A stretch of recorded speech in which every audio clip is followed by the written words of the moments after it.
بسم اللہ الرحمن الرحیم الحمد للہ رب العالمین والصلاة والسلام علی رسولہ النبی الکریم وعلی آلہ واصحابہ اجمعین۔ ناظرین و سامعین، السلام علیکم ورحمۃ اللہ وبرکاتہ۔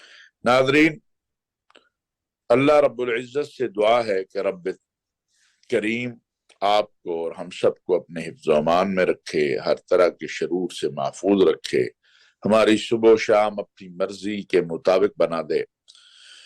ایک بزرگ فرمایا کرتے ہیں کہ اللہ تعالیٰ سے یہ دعا کرنی چاہیے کہ یا رب العالمین ہمیں جیسا آپ چاہتے ہیں ویسا بنا دیں، یعنی جیسے آپ کی مرضی ہے، جس طرح کا آپ اپنے بندے کو دیکھنا چاہتے ہیں، کیونکہ بہرحال اول و آخر ہم اللہ کے بندے ہیں اور وہی ہمارا خالق ہے، مالک ہے، رازق ہے، وہی ہمیں عزت دینے والا ہے، وہی ذلتوں سے بچانے والا ہے، وہی رزق دینے والا ہے، وہی اولاد کی نعمت دینے والا ہے، وہی ہمیں مشکلوں سے نکالنے والا ہے، وہی ہمیں ذلتوں سے بچانے والا ہے۔ تو اپنے رب کے ساتھ اپنا تعلق جو ہے انسان کو ایسا بنانا چاہیے کہ یہ دعا بھی کرے کہ یا اللہ ہمیں ہر طرح کی آزمائشوں سے، امتحانوں سے محفوظ رکھ، اور یا اللہ ہمیں ایسا بنا دے جیسا تجھے پسند ہے۔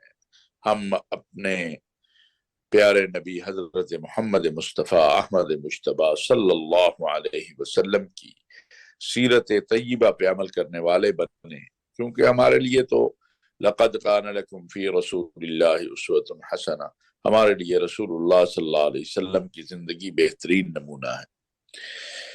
انہی الفاظ کے ساتھ ناظرین، میں آپ سے آج جو اس وقت عالمی حالات ہیں، جو پاکستان کے حالات ہیں، اس کے حوالے سے چند گزارشات عرض کرنا چاہتا ہوں۔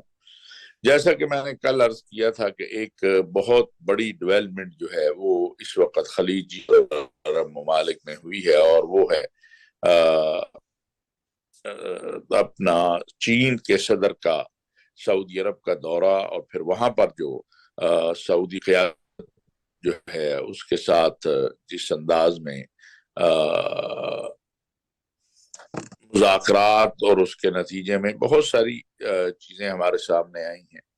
ایک تو سعودی عرب کے ولی عہد جو ہیں، میں نے ہمیشہ یہ بات کہتا ہوں کہ امیر محمد بن سلمان، ان کو اس بات کا آپ کو کریڈٹ دینا ہوگا کہ انہوں نے خلیج میں اور عرب دنیا میں ایک انقلاب برپا کیا ہے۔ اور ویسے بھی اس وقت اگر آپ دیکھیں تو عرب دنیا میں بہت ساری عالمی جو ایکٹیویٹی ہو رہی ہے، جو صورتحال ہے، اس میں چین کے صدر کا سعودی عرب پہنچنا اور تمام عرب اسلامی ممالک کا وہاں پر آنا، اور پھر باہمی اتفاق، اور صرف سعودی عرب کے ساتھ جو معاہدے سامنے آئے ہیں وہ 30 ارب ڈالر کے ہیں۔ تو امیر محمد بن سلمان جو ہیں، ان کا ہمیشہ موقف جو ہے روز اول سے جو انہوں نے ویژن 2030 دیا ہے وہ یہ ہے کہ ہمیں معاشی طور پر مضبوط ہونا ہے۔ اگر معاشی طور پر ہم مضبوط ہوں گے تو ہم دنیا کا مقابلہ کریں گے اور اپنے معاملات کو بھی حل کر لیں گے، اور اگر معاشی طور پر جو قوم کمزور ہوتی ہے وہ اس کی صورتحال سب کے سامنے ہے۔ اس وقت پاکستان جو معاشی اور اقتصادی اعتبار سے ہمارے حالات ہیں وہ بھی ہم سب کو پتہ ہے۔ تو امیر محمد بن سلمان کا یہ جو اس وقت انہوں نے پہلے تو عرب سربراہان کے ساتھ جو خلیج تعاون کونسل ہے اس کا اجلاس کیا، اور اس کے بعد جو ہے چین کے صدر اس میں شریک ہوئے ہیں، اور انہوں نے کہا کہ ہم عربوں نے ایک بار پھر آگے قدم بڑھایا ہے، اور ہم کسی کے خلاف کوئی جارحیت نہیں کرنے جا رہے، ہم کسی کے خلاف کوئی محاذ نہیں بنا رہے، لیکن ہم اپنے معاشی اور اقتصادی معاملات کو آگے لے کے چلنا چاہتے ہیں اور آگے بہتر کرنا چاہتے ہیں۔ اس کے اثرات پوری دنیا پر آئیں گے، یاد رکھیے۔ یہ ایک معاشی اور اقتصادی قوی، بہت زیادہ مضبوط بلاک بن جاتا ہے اگر یہ آگے چل کے، تو اس کے اثرات پوری دنیا پر آئیں گے۔ میرے لیے جہاں یہ ایک خوشی اور مسرت کی بات ہے، اور بلکہ سارے عالم اسلام کے لیے، عالم عرب کے لیے، وہاں ایک اور بھی اس سے خیر کا پہلو ہمیں نظر آ رہا ہے، اور وہ ہے فلسطین کی صورتحال۔ چین کے صدر جو ہیں، انہوں نے جس قوت اور طاقت کے ساتھ چین کے حوالے سے جو ہے وہ سٹیٹمنٹ دی ہے، اور فلسطین کے حوالے سے چین کے صدر نے. میرے لیے اس میں ایک جو خوشی اور مسرت کی بات ہے، بلکہ پورے عالم اسلام کے لیے، عالم عرب کے لیے، وہ چین کے صدر کا بیان ہے جو انہوں نے فلسطینی صدر کے ساتھ ملاقات میں دیا ہے. یاد رہے کہ اس کانفرنس میں فلسطینی صدر محمود عباس بھی شریک ہوئے، اور چین نے اسی موقف کا اعادہ کیا جو موقف عالم عرب کا ہے، عالم اسلام کا ہے. اور حقیقت یہی ہے کہ اگر امن آنا ہے تو یہ دو قضیے ایسے ہیں، کشمیر اور فلسطین، جن کو حل کیے بغیر امن نہیں آ سکتا. دنیا کا امن ان قضیوں سے جڑا ہوا ہے، دنیا کی اکانومی، دنیا کے مسائل، دنیا کے معاملات. تو لہٰذا اس حوالے سے بھی چین کے صدر نے جو فلسطین کے موقف کی تائید کی، اور آپ کو یاد ہوگا کہ سعودی عرب نے اس سے پہلے جب امریکی صدر جو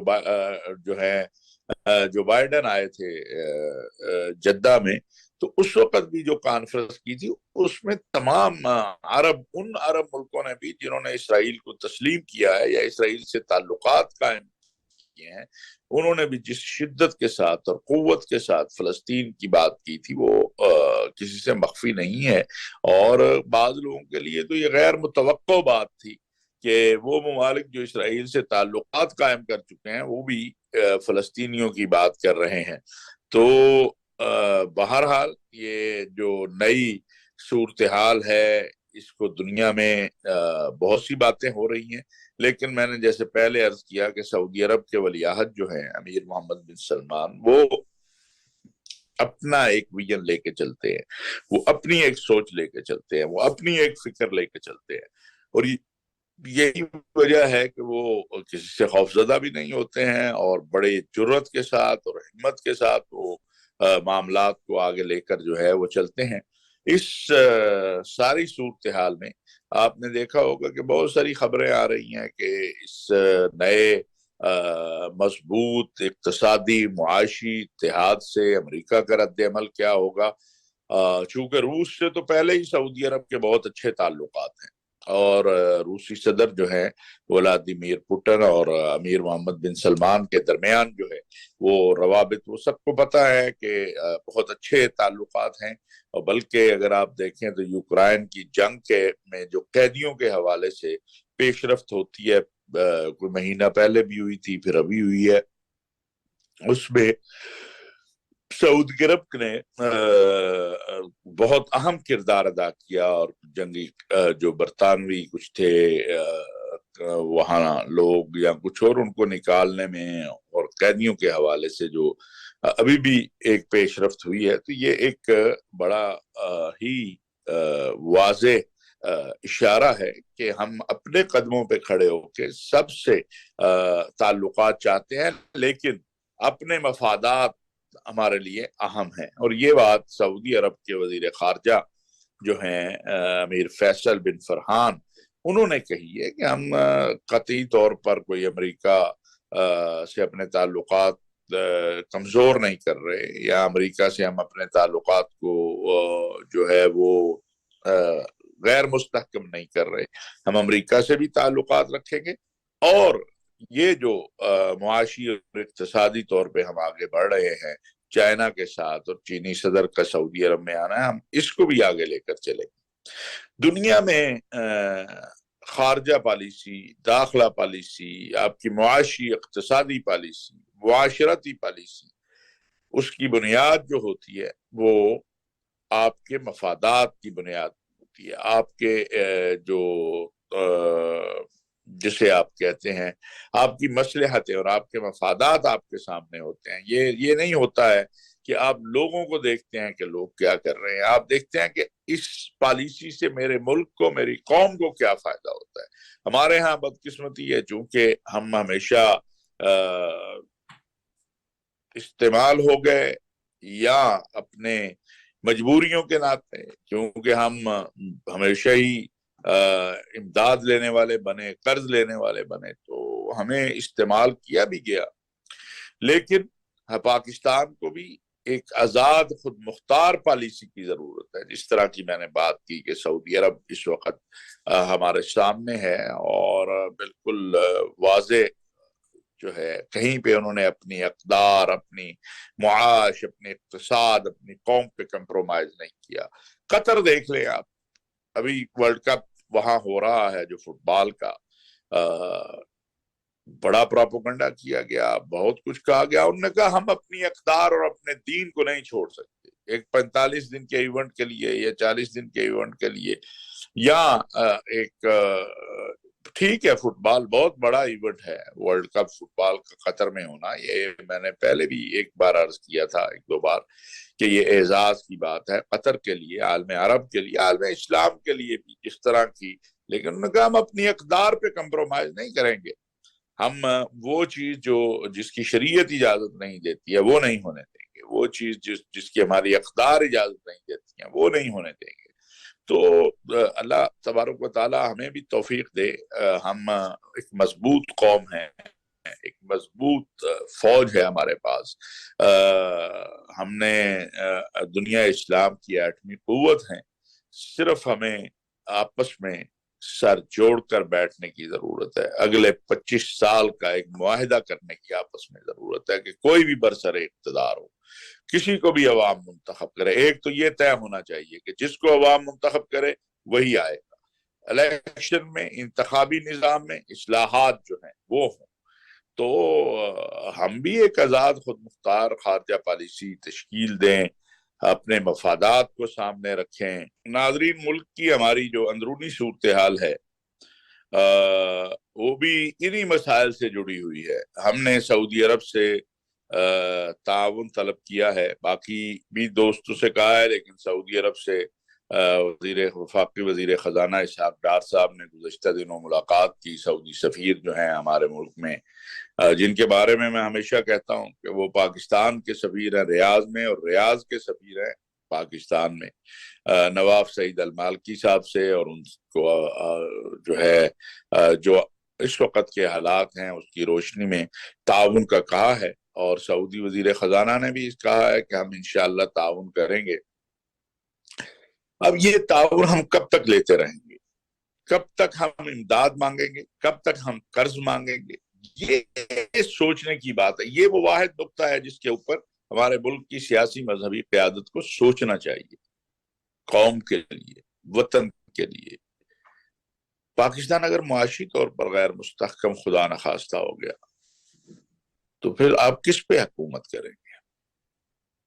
آپ کی حکومت عوام پر ہے، اگر عوام بیچاری بدحالی کا شکار ہو جائے گی تو پھر کیا کریں گے؟ لہٰذا عمران خان صاحب کو چاہیے، مولانا فضل الرحمان صاحب کو چاہیے، وزیر اعظم میاں شہباز شریف صاحب نے جو قومی اسمبلی میں کہا تھا کہ آئیے مل کر ایک مساق معیشت کریں، اور اسحاق ڈار صاحب بھی کہہ رہے ہیں، حسن اقبال صاحب نے بھی بات کی ہے، تو آئیں مل کر مساق معیشت کریں، آئیں پاکستان کو معاشرتی جو اخلاقی رویے ہیں ان میں بہت بڑی امداد کی ضرورت ہے۔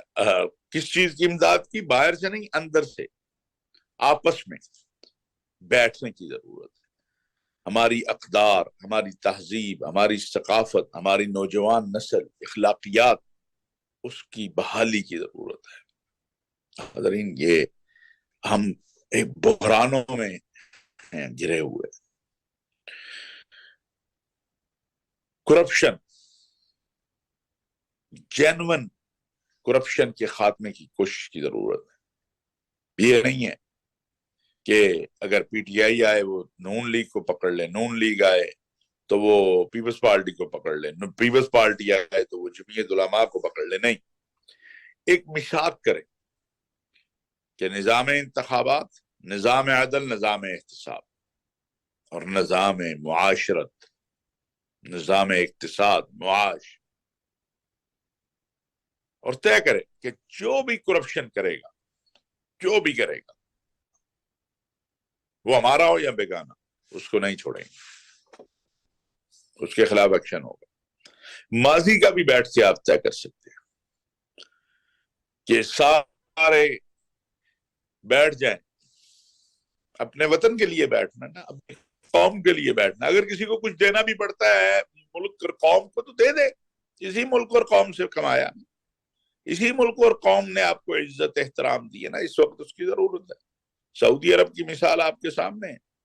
امیر محمد بن سلمان نے اربوں ڈالر ایک 1.5-2 ماہ میں 56 دن ذرائع ابلاغ اور یہاں معلومات میں آتے ہیں, چلے 2 مہینے میں کرتے, 2 ماہ میں اپنے ہی لوگوں سے لیے نا, اور ان کے لوگوں نے دیے. اہم معاملہ یہ ہے, انہوں نے کہا کہ اگر وطن کو ضرورت ہے ہم حاضر, قوم کو ضرورت ہے ہم حاضر. ہمیں بھی یہ اس کی طرف توجہ دینی چاہیے کہ اپنے وطن کے لیے کاروباری طبقے کو بٹھایا جائے, ساتھ بزنس مینوں کو بٹھایا جائے, ایکسپورٹرز کو بٹھایا جائے, امپورٹر کو بٹھایا جائے, کیا مل کر جو ہمارے مصائب ہے ان کو ہم حل کریں. اور ایسا نہیں ہے, یہ قوم بڑی قربانی دینے والی قوم ہے. کل ایک جگہ نشست میں بات ہو رہی تھی, میں نے کہا پاکستان کے اندر ہم دینی طبقے کی صرف بات کر لیں, ویسے تو ہر جگہ ہی, لیکن آپ دیکھیں پاکستان میں تقریباً 25 سے 30 ہزار مدارس ہیں. اربوں روپے ماہانہ چاہیے. کون دیتا ہے؟ پاکستان کی قوم دیتی ہے, پاکستان کے لوگ دیتے ہیں. شوکت خانم دیکھیں, عیدی دیکھیں, اور الخدمت دیکھیں. زلزلہ آئے, سیلاب آئے, ہمارے لوگ ایسے نہیں ہیں, لیکن اعتماد کا فقدان ہے. اس اعتماد کی بحالی کے لیے آگے بڑھنا ہوگا, سر جوڑنا ہوگا.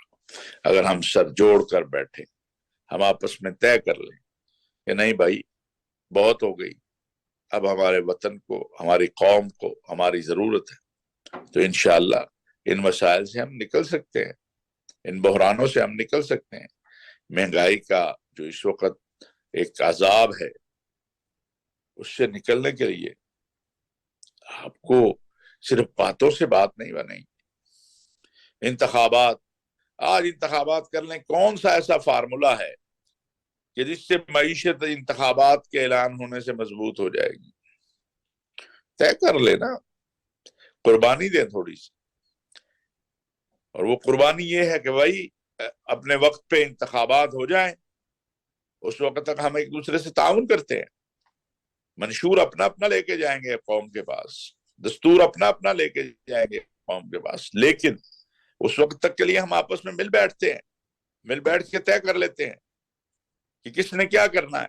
لیکن یہ ہے 1 2 3 4, پاکستان کا نظام انتخابات میں اصلاحات, پاکستان کے نظام عدل میں اصلاحات, پاکستان کے نظام احتساب میں اصلاحات, پاکستان کی معاشی اور اقتصادی جو اس وقت ریڑھ کی ہڈی ہے پاکستان کی کمزور ہوئی, اس کی مضبوطی کے لیے لائے عمل.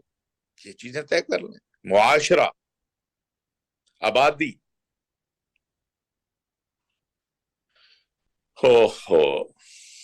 سوچنا پڑے گا, سر جوڑنا پڑے گا.